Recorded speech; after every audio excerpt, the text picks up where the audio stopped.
এসেছি, খুব সুন্দর দেখো গাড়ি।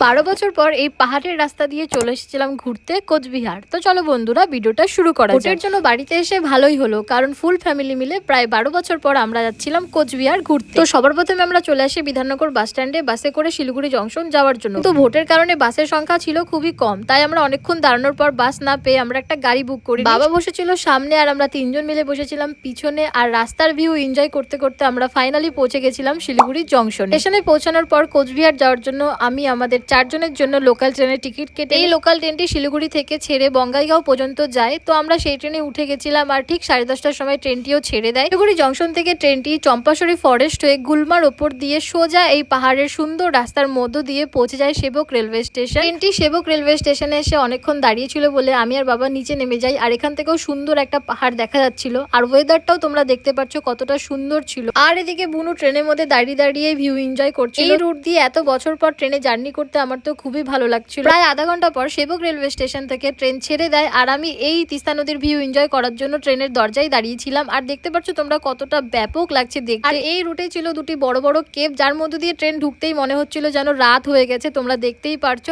রাস্তায় খাওয়ার জন্য মা বাড়ি থেকে এনেছিল সন্দেশ, পফ, আর আমি এদিকে ট্রেন থেকে একটা কুলফিও খেয়ে নিই। আর ঠিক 4টের সময় পৌঁছে যাই নিউ কুচবিহার রেলওয়ে স্টেশনে। তোমাদের আমি বলতেই ভুলে গেছি যে এখানে আমি কার বাড়িতে এসেছি। তো এখানে আছে আমার মাসি বাড়ি, আর মাসি আমাদের জন্য টোটো পাঠিয়ে দেয়। তো টোটো করে আমরা মিষ্টি নিয়ে পৌঁছে গেছিলাম মাসি বাড়িতে। তো বন্ধুরা আজকের এই ভিডিওটা ভালো লাগলে অবশ্যই লাইক অ্যান্ড চ্যানেলটিকে সাবস্ক্রাইব করতে ভুলবে না। দেখা হচ্ছে নেক্সট ভিডিওতে।